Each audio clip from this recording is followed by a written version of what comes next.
All right. Well, welcome to week 8. It's fallen on week 9 because I had to take that week off of not feeling well. Of our leadership experience, it's awesome to be here with everybody and to see people's beautiful faces here. And I'm excited for those of you who are going to be watching this on the replay.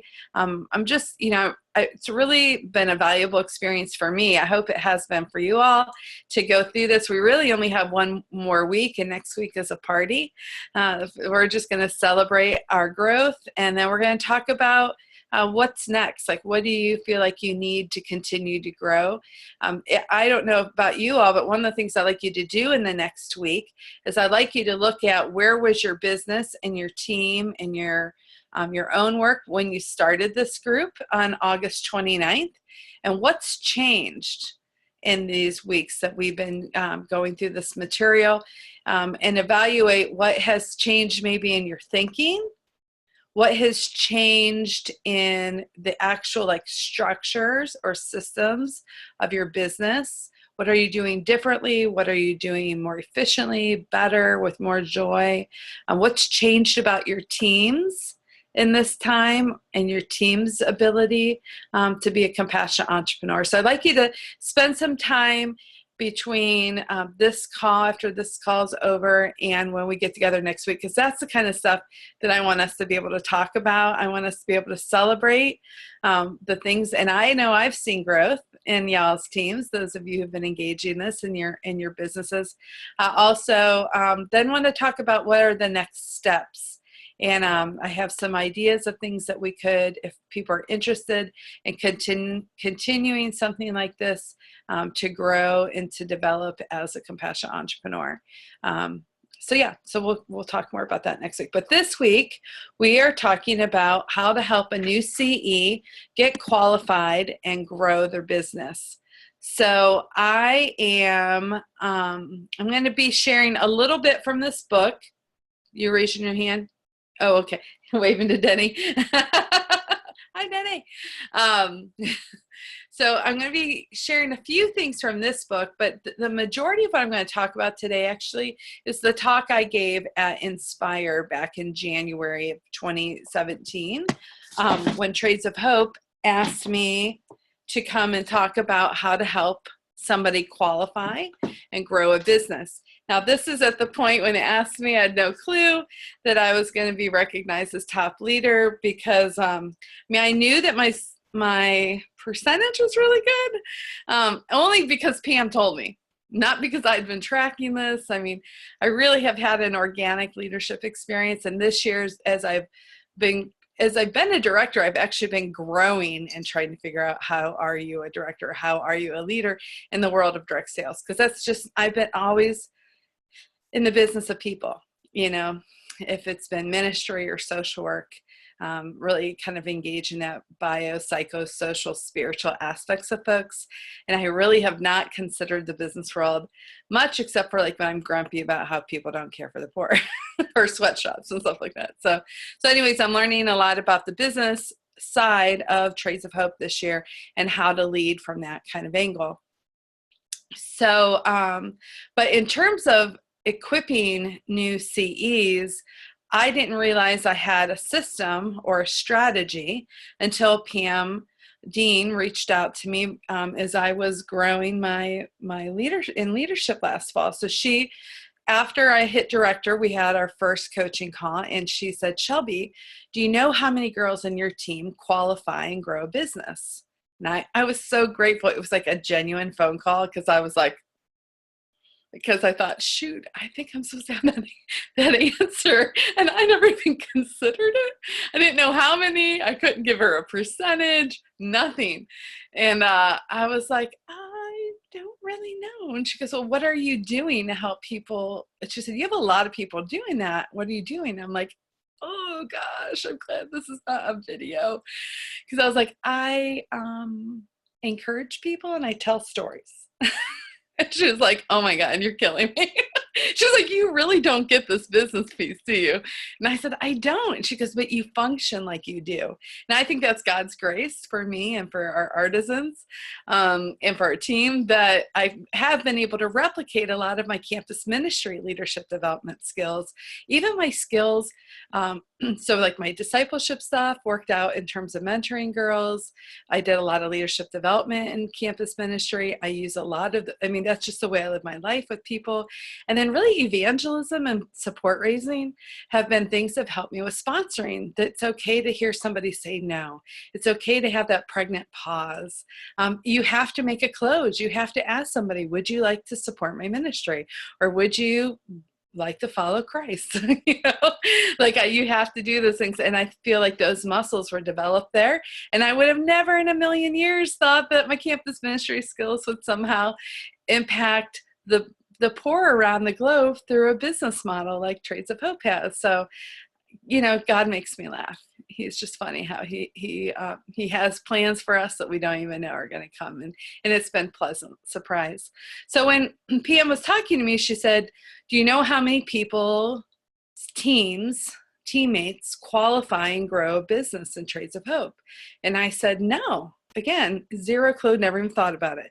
And she said it's about 30 to 40% of people who join under a CE. 30 to 40% of them are actually going to hit that qualified marker and then grow their business on some level. God does have a great sense of humor.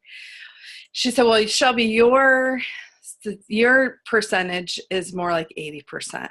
And she's like, you're the only person in the company with this number, and we want to know what you're doing.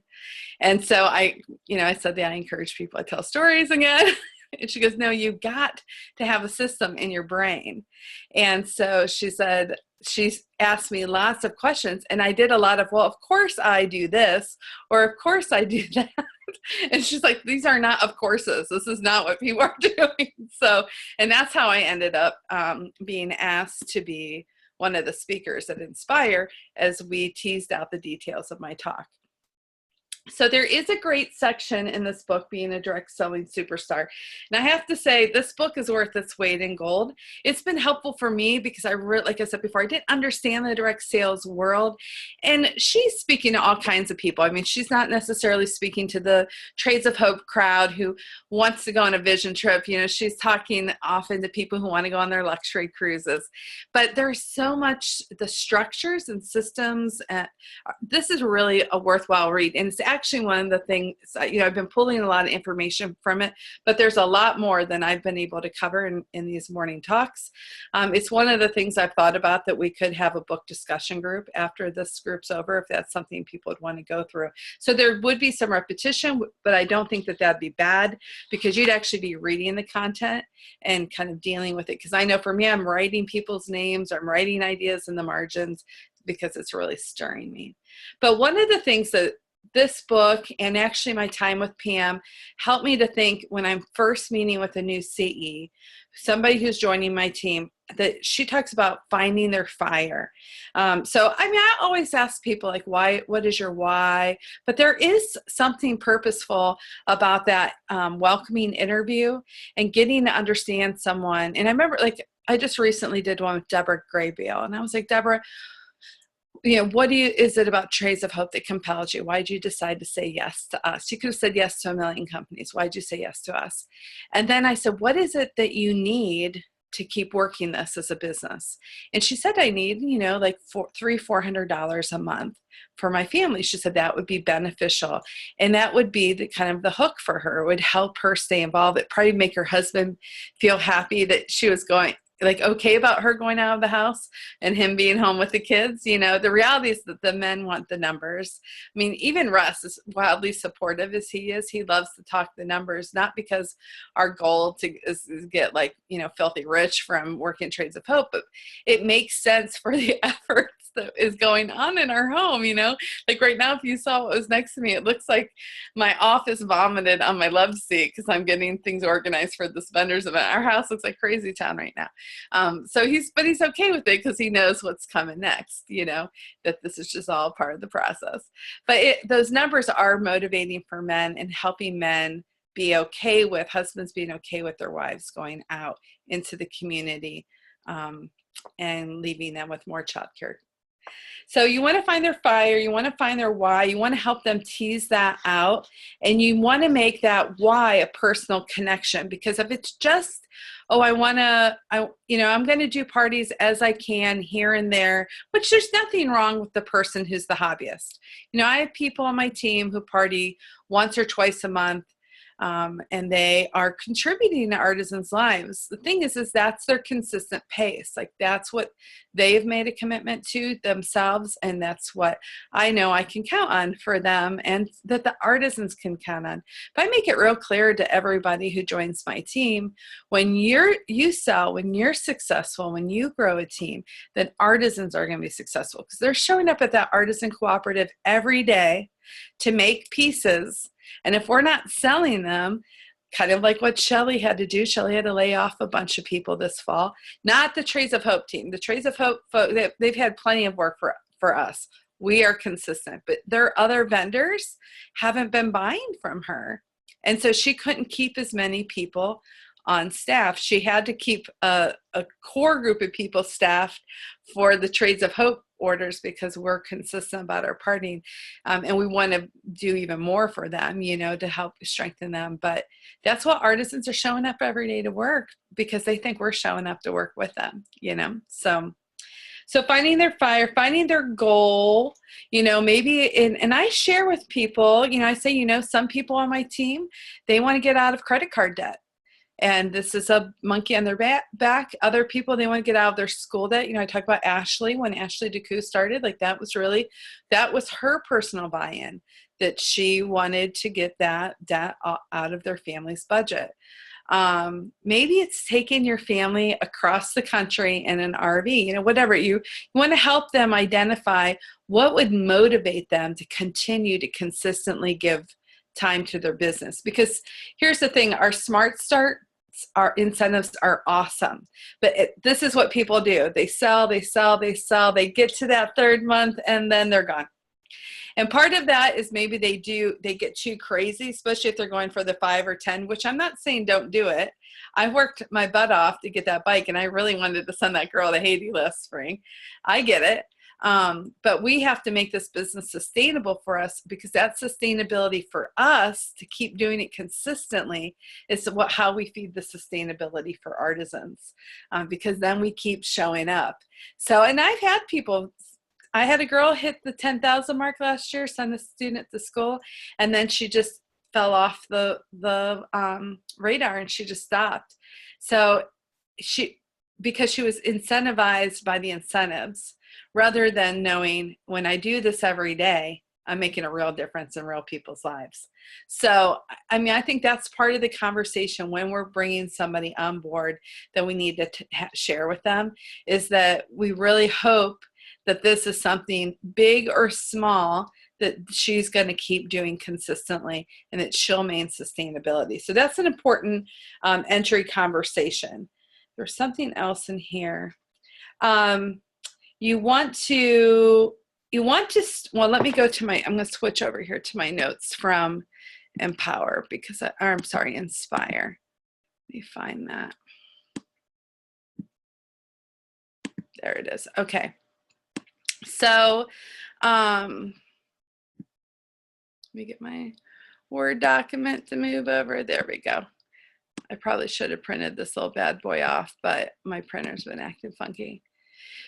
So at the heart of what I'm doing as not just a compassionate entrepreneur, but a woman in God's world, is I'm really committed to encouraging, equipping, and empowering others to be more the person that God created them to be. That's really, and you'll hear that kind of phrase from me. That has been an ethos, the ethos that I have done my life from since I was in campus ministry, that I'm committed to encouraging, equipping, and empowering others to be more of the person that God intended them to be.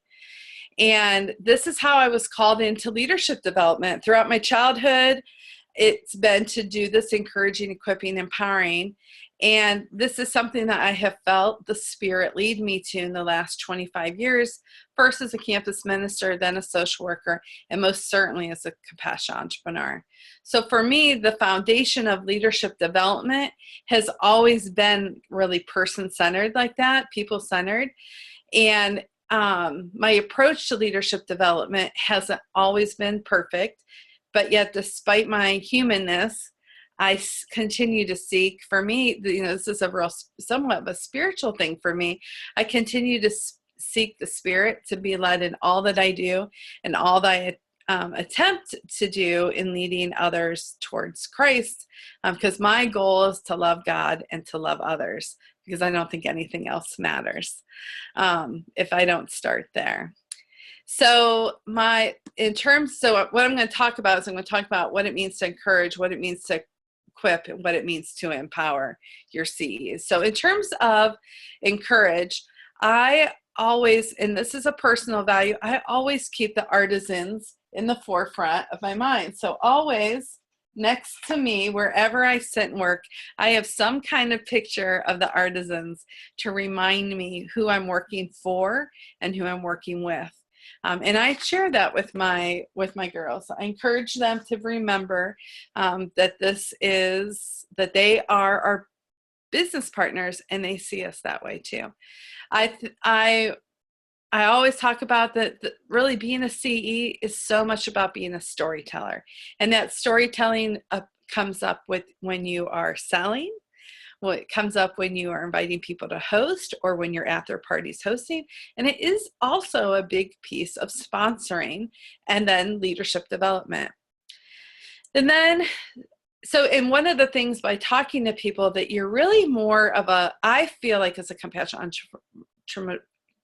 entrepreneur, we're more of a storyteller than a seller.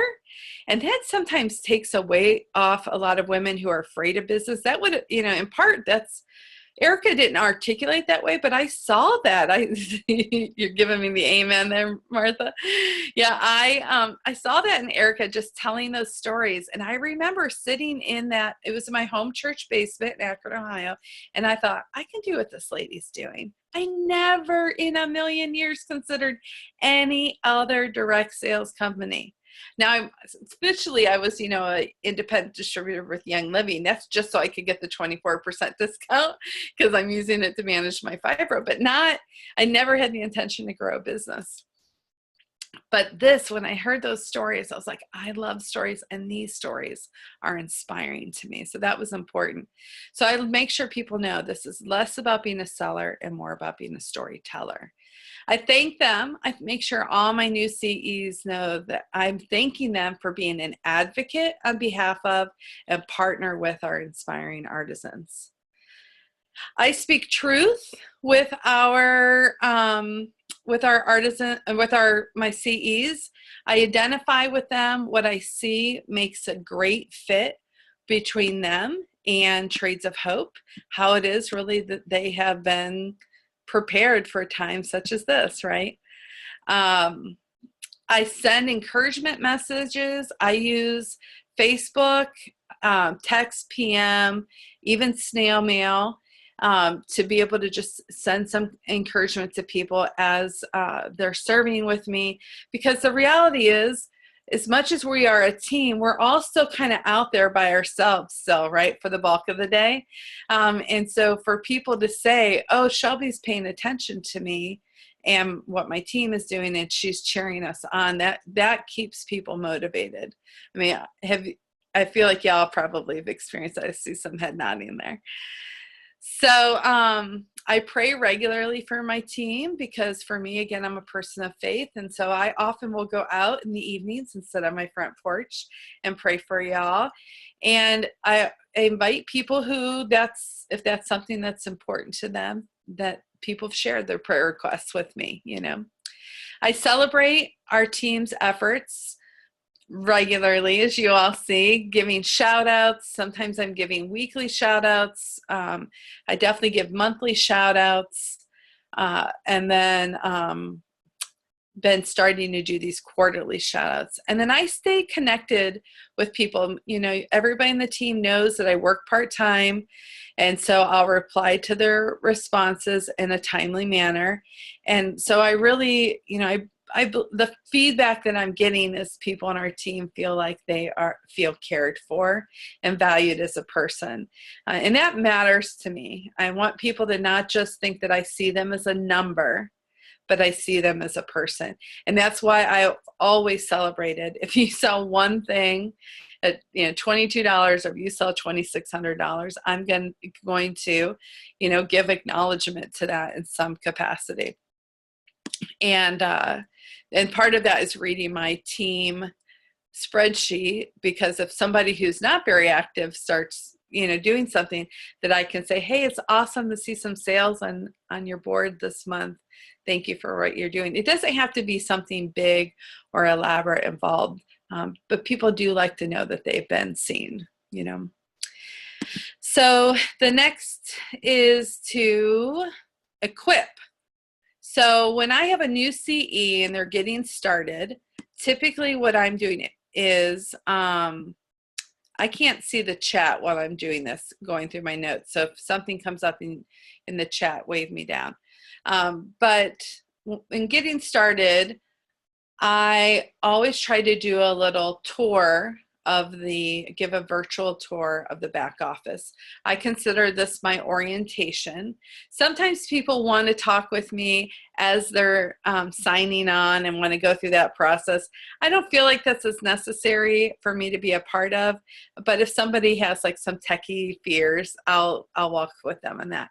But mostly is once you're signed up, let's get on the phone. And this is, for me, this is the one like long phone call that I have with every CE. Not that I don't have long ones later, but this is like, for me, I feel like this is a lot of good investment. So I orient them to the essentials of being a CE. Occasionally I do this in person, but almost always it's on the phone. It's just easier for us to connect, and my team's all over the country. So while they're waiting for their kit, I want them to be able to get back in that office and start navigating through things. So the first thing I tell them is, now we have this new app and you're going to get the code for that. I want you to get on the app. I want you to start going through the training materials. But even that's going to be a little bit of a lag, a day or two. So I want to get you in the back office now. And what I'm trying to do is just give them the highlights. And I'm honest with people. I said, the first 9 months, I hardly knew like the bulk of the stuff that was in the back office. It wasn't necessary for me. I knew the important things. So the important things are making sure they know how they can get in there and set up their profile so their bio shows up in their picture on their website. And I say, you feel free to look at my business page as a reference point, but make it true to you. And I always encourage people in that bio to talk about their why they decided they wanted to become a CE. I take them to the training tab and I show them that there's materials there, the toolbox. I do let them know that if they go through the training videos there, they're not going to get to spin the wheel to get those free prizes. They have to do that through the app. But later, if they need to go back and watch stuff too, that's a secondary place they can get that info. I take them to the party portal, and typically I go ahead and just have them set up the party, their launch party. Sometimes I get a little resistance because someone's worried about the date, and I always say, well, we can adjust that date later. But it is important for them. At minimum, I say, let's talk through these steps, that's on here. And then I take them to the e-wallet to commission to the e-wallet, because I want them to see where they're going to be tracking the money that they're making for them and their family and the sustainability of their business. And then I take them back to where they have to fill in, on there, I guess, is where they're going to fill in the information, have that information dumped into their deposits, dumped into their account.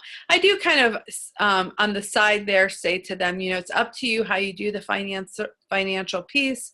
I said I chose about a year into being with a CE to have my own checking account that is at a different institution than where our family money's at. So we have school credit union where our personal money's at, and I picked a different credit union because I'm a credit union gal, in my town that had mobile deposit, that had a late drive-through, some things that would be advantageous for me, and no fees and things like that. So if I said I really wanted my personal money and my Trades of Hope money to be at 2 different places here in my town, so there would never be any questions about integrity. So, but that's my little side note. So then I used to assign training tracks. Now I just say, do the app. Every time you finish a level, you're going to get to spin the wheel. You can go back to that material. It has really been a great improvement. It's so funny because some of the stuff I talked about in that talk in January, shortly after I gave that talk at that very event, then they unveiled the app, which is great. I also say to them, after we've kind of navigated through highlighting some of those things in the back office, I have them create their top 50 hostess list. And I say, be bold, don't say no for anyone, just put the names down there. Get people in the forefront of your mind. I also then tell them to create their top 10 potential CEs, like people who they know, like their heart aligns with what Trades of Hope's about. Somebody they know that is miserable in their job and would like, or maybe looking for something more meaningful to do. Maybe there's somebody who just needs some extra income to help get them out of debt. So have them make that potential 10 CE.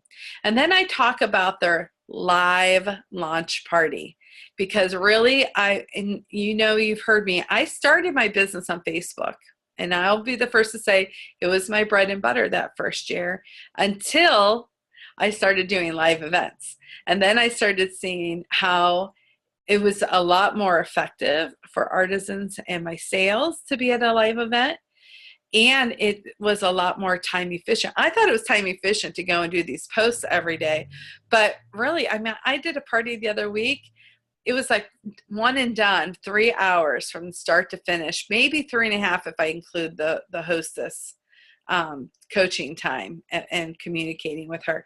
It was really efficient that I got that all done, and it had such a bigger impact than the average Facebook party. So I really strongly encourage a live launch party. I say you could couple that with a Facebook party page for friends and family who are at a distance. I say start inviting guests today. If I don't get a date on that call with her, then I ask her to PM me within the next 2 to 3 days with an idea of when she's going to do that.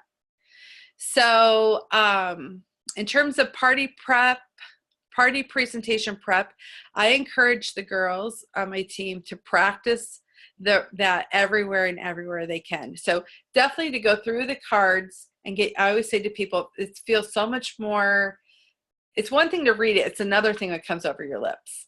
And so I always say, get up, stand up in your living room, do it when nobody's home, practice reading through the cards so you're able to do that with ease and comfortability. You don't get caught up with words or ideas or whatever. The other thing is I said, practice when you're just doing life. When I drive up and down the road, I practice things about my party. I said, talk to your cat, videotape yourself, and then watch it, use your iPhone, videotape yourself doing your presentation, watch it, and then delete it. Nobody needs to see it. I did so many of those driving up and down the Parkway North in Pittsburgh when I first became a CE that Russ never saw any of those. If anybody's going to see it, he would, right? I just deleted them. But I would watch them to be able to see, oh, I need to change this, or I said too many times or whatever. But practice makes perfect, I tell them. Simply speaking the words is the best way to grow in confidence in presenting artisan stories, their why, and the opportunity to be a CE. And then I add them, tell them I'm going to add them to some groups that'll be good for resources. And I'm real honest. I said, don't spend a lot of time in the main Trades of Hope web page. You can get sucked in there and lose 4 hours of your time. I said, but instead treat it like Google. When you're looking for something, I call it TOH Google all the time. Go there, click the search, look for it. But really, I said, if you're going to participate anywhere, you need to participate on our team page. And then the other now is the new CE pages, which they're all put into for their enrollment through the 3rd month. And then I talk about SMART goals. I talk about how, Trades of Hope does not require you to have any monthly auto ships or monthly quotas, but instead you get to create the business that you want around your life and commitment. So I talk about SMART goals: sensible, measurable, attainable, realistic, and timely. And that really you are the master of your schedule, nobody else is. And I ask that person to send me those, and how we'll kind of continue to follow up. I want to stay involved with what they're doing. I want to hear about things. So I am reaching out to people. Most of my Cs are typically really good about reaching, like just on their own, reaching out to me. Like Nancy asked me, and Nancy had such a classic learning curve. She asked me a whole bunch of questions and then she's like, she just kind of took off. There was a while that we were communicating a lot back and forth. And that's something as a leader of a team, you have to expect when people are onboarding that they're going to have a lot of questions, and that's normal. It's part of their learning curve. You can point them back to the training tracks. You can point them back to how they could search for something in a group, and then or maybe a person they could connect to. But then too, sometimes you're just providing them with that answer. You want somebody to be able to own the process for themselves, though. But I do ask people to keep me connected. If they do a Facebook party page, I ask them to include me on that so that I can watch what they're doing and give them feedback, especially if they get all like willy-nilly on their design. I do offer, another part of equipping is I offer coaching. And some people, I have a more formal coaching relationship with. Other people, I have a more casual. But I travel a lot, so I'm in the car and I can talk. So that's why I throw it out in the team page. Hey, I'm going to be in the car at this time. Anybody wants a coaching call, jump on. And then I have other people who, like I said, we're talking on a more regular basis. The thing about coaching calls, especially at the level where you all are, you should not be spending a bulk of your time in the week on coaching calls. And coaching calls typically should not be very long. We're talking 15 to 30 minutes. I had a CE who was talking to everybody on her team for over an hour once a week. And I was like, well, of course you're stressed out. That's too much, no offense to her girls, but it's just not sustainable. It's not replicable. You want to do your business. The way you lead is the way your girls are going to lead. They're going to do the kinds of things you do. So, so when I get on those calls, I usually ask people to send me, if we're doing a formal call, I ask them to let me know what they want to talk about. So I'm ready to go into that. I have a game plan. But when I'm on that call, I do want to engage them as a person. So I will usually say, all right, well, I'm excited about these, 30 minutes we're going to have together. I want to hear about how you're doing, want to celebrate some things, and I want to see how I can support you. So I'm giving her the roadmap of what our time is going to be like.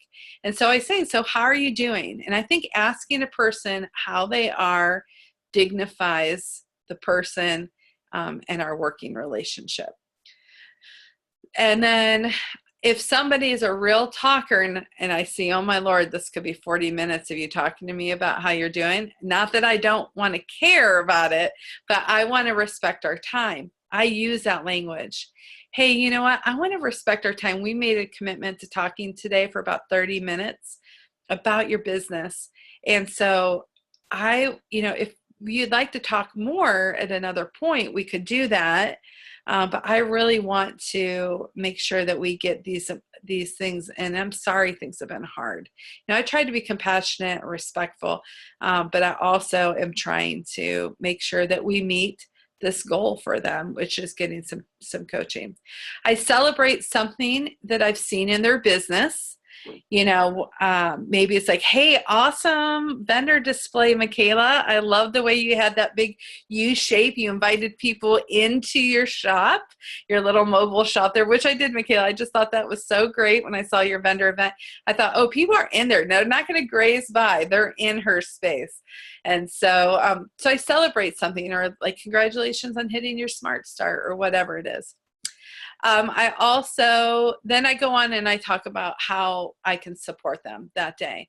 And we will have some kind of a topic skill that we're working on. And then I ask them at the end, is there anything else that's kind of lingering for you, like that you feel like, oh, now that we've talked about these things, I think this would be a great next conversation, because then I can kind of get us both to plan ahead for the next time we have a coaching call. The last is I close it up by casting vision with that person. And I tell all of them about their impact and the potential that lies ahead for them in continuing to grow their business. I want people to leave that call feeling inspired and encouraged. And again, like, this is not strategy that I knew I was doing. This, I discovered I was doing all this when PM was saying, well, what do you say next? And how do you do this? And la, la, la. And it was all kind of like revealed to me. And this is very similar to what I did in campus ministry and mentoring people, or even what I'm doing in therapy with folks. But it is, I think it helps people feel important as a person, which is one of my primary goals. And I want people to leave that time feeling like charged and knowledgeable on how to take those next steps. So the third thing is to empower people. So I talk with people on our team all the time about the greatest thing that we get to do. And I mean it's an honor to do this, is to go out and be an advocate, a partner, and a storyteller on behalf of our artisans. I mean, I think about it all the time, how humbled I am that artisans choose to trust me with their story, right? Like, that is just inspiring to me that they would trust. They don't know me, but yet they have been willing to share, for Ya to share her story of how she has been physically dismantled through this acid attack, but yet how through fair trade and sustainable business, not only is she able to rise up, but she's empowering other women who've had a similar awful, hurtful, socially destroying kind of situation happen. And they've been able to find an inner strength and say, no, like, I won't be shamed and I will rise up. Like, they're not going to. And so I'm just honored that folks like Ya share her story with me and let me then go out and share with others. I get to be her advocate, her partner, and a storyteller. And so I always want to keep that on the forefront of CE's minds, that our artisans, I mean, I personally don't think that our artisans are voiceless. They have a voice. What they need is they need that microphone. And what we get to do is we get to amplify their stories. We are their spokesperson, their representative. I also am focusing in terms of empowering CEs on cultivating a sense of partnership and team by talking one another up and creating connections that promote collaboration and energy. It was intentional for me to invite Martha and Chris and Russell to do networking together, because both of them talk about networking stuff with me. And I've learned a lot from them about things I don't normally think about.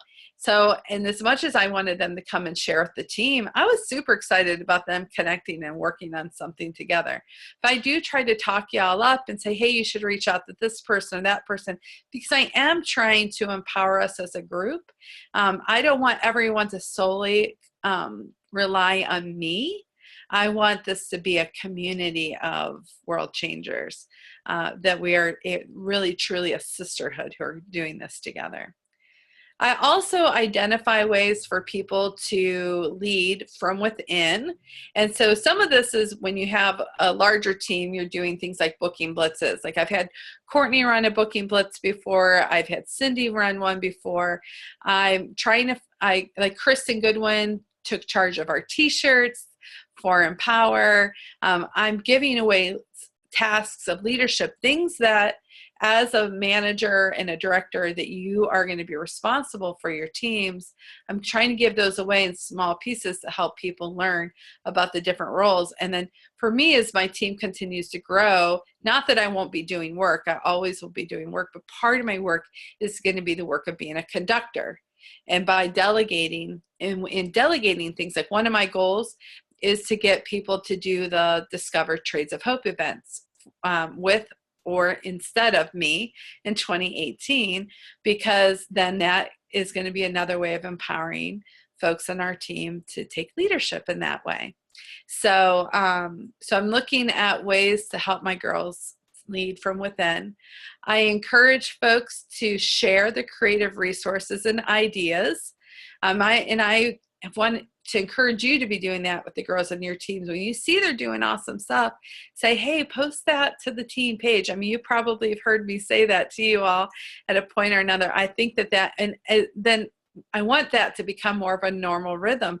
As I've said before, like toot your own horn, like not asking people to be arrogant or braggy, but rather like, hey, this worked.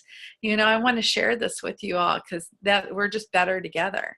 I do team incentives, as you all know. I do that to keep people motivated, and I try to do that around things that that maybe somebody wouldn't enjoy. They wouldn't get themselves, you know, on their own, or like the Harvey donation. Like I had several people on the team reach out to me in personal messages and thank me so much for contributing in honor of the team to the survivors of Harvey and Irma and Maria. And they said, gosh, Shelby, I didn't know how to do that. And I said, well, through your business, you did, right? By working your business, I was able to contribute in your name. That was really meaningful to people. So, and then shout outs, you know, I try to do videos. I try to post things like the girls who've all hit leadership. You know, I made that little graphic up. I wanted that to be, that wasn't company generated. I just used my pic collage to be able to create it because I wanted something that felt formal and professional, because I'm super excited that girls are earning a spot at leadership. So I'm giving shout outs to people. And then I really try to, on that team recap for the month, shout out as many people as I can, because like I said, I want everybody to feel they're important, from the very first person who's, you know, the newest person who's joined the team to the person who's been here for a while and is like rocking their rank. I have started this year, and it was actually the lead of a personal sign-in of mine, Emily Roberts. I've started these branch Facebook Messenger threads, and so where I'm at in terms of people having their own team pages. I would say that when I was under Erica and Shelly and I were in her page, I had my own team page for a while. Somewhat because I was so far from Erica, and I had a growing team from like around the country. And we kind of saw the writing on the wall, like where God was leading me in terms of leadership. But Shelly chose to never have her own team page until she branched out as a director.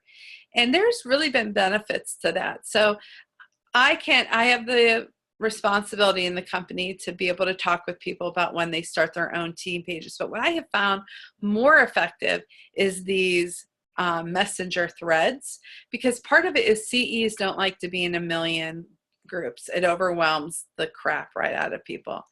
But when you have it on the thread, and if Emily or Leanna are asking questions, the reality is Jamie and Melanie is probably going to benefit from the answers, the question and the answer too.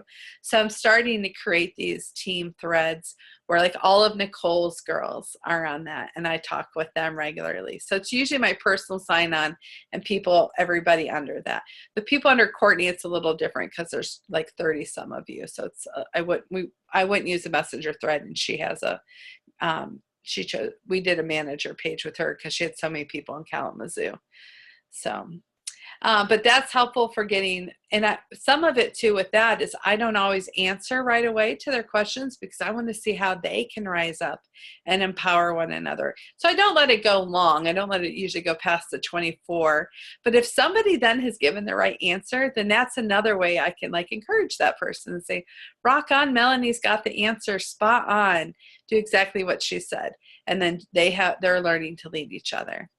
The next is I do our monthly team gatherings. I used to do them in person, but I found that actually isn't the best case scenario for me. I actually now have a much bigger impact on our team at large. And the benefit by going on Zoom, which you can use Zoom for free, I pay for it because I use it for other things, but by using Zoom, it has built this sense of team identity. People know each other on some level. They're familiar. So what happened at Empower was stunning.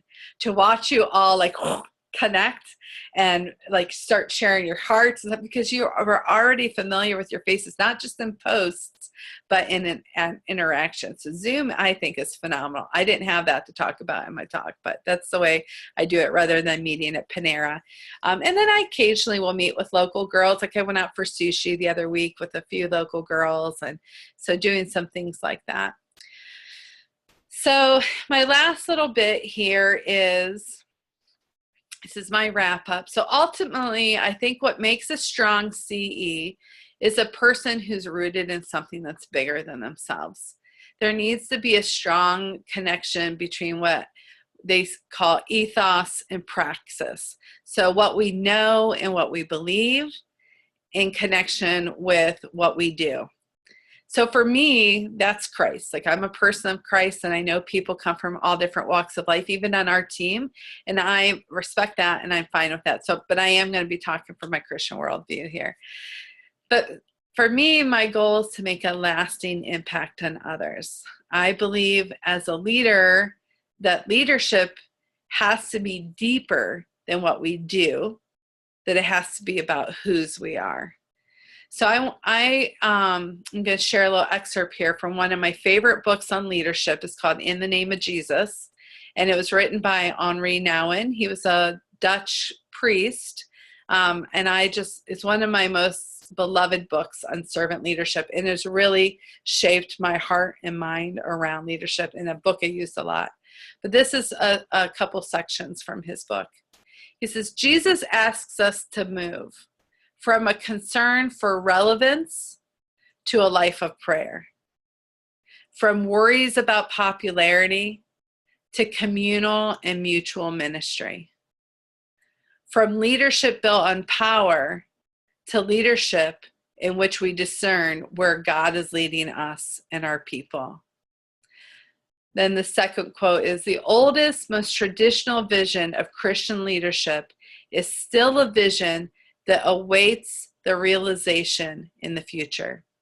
I leave you with the image of a leader with outstretched hands who chooses a life of downward mobility.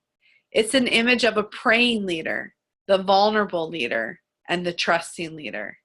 May that image fill your hearts with hope, courage, and confidence. So I know we all come from different walks of faith. Many of you are followers of Christ like I am. But I think no matter where you're at on the spiritual spectrum, this idea of not being concerned about relevance, but rather being a person of compassion and embodying this life of prayer, to not worrying about being popular. You know, this isn't about fame. This is about communal and mutual engagement of life-changing work through Trades of Hope. And this isn't about power, but this is this idea of letting something that is bigger than us lead us and our CEs. And for us, I believe, that God has created this compassion-filled company that is promoting fair trade, that is growing sustainable business, because the heart of this isn't about power, but it's about empowerment. This is about empowering artisans all around the world to have brighter futures. And it means empowering women in the United States to have brighter futures too, not just monetarily, but to know like I can make a difference. This world is hard and it's broken, and we're often just kind of taxed like, gosh, I hear these terrible stories. How could little old me do anything? Just one person. Well, I'm here to say, as a compassionate entrepreneur, people can do great things in communities all around the globe. And for women here in the United States, I hear women who say, I can't take another day of just talking to little people. I need some sanity time. And they call Trays of Hope their sanity job. You know, I see people here who are struggling economically, single moms, maybe couples with big debt. And this is empowering them to live more freely. And they're doing this through a dignified relationship, a dignified partnership with artisans. So it's truly a win-win. So I hope that you'll take the words that was extended today, and that they will be of encouragement to you, that you'll feel better equipped to care for your compassionate entrepreneur team, and that you will really do this out of a place of joyfully serving people. Because I have to say that our team is just, it is one of my greatest joys in life. I'm going to get overcome here. It is an honor to support and to cheer you on, all of you, all the time. So thanks so much for tuning in. Please comment below for those of you who are watching the replay, and you girls too, come back to this video once I get it up and comment below your takeaways. This is helpful for me as your leader to know, is this making sense? It's been, when people have given me that feedback, I'm like, oh, thank goodness. Or if someone said, yeah, I need a little more of this or that. So, but I could be talking about leadership of teams for a month of Sundays, which I'm willing to do more of this with those who want to continue on to learn how to grow their team, their business. So thanks. And next week, don't forget to kind of do a little evaluation and come back on. We're going to celebrate, and we are going to talk about how we've grown, because I know people have by participating. So thanks very much. Bye now.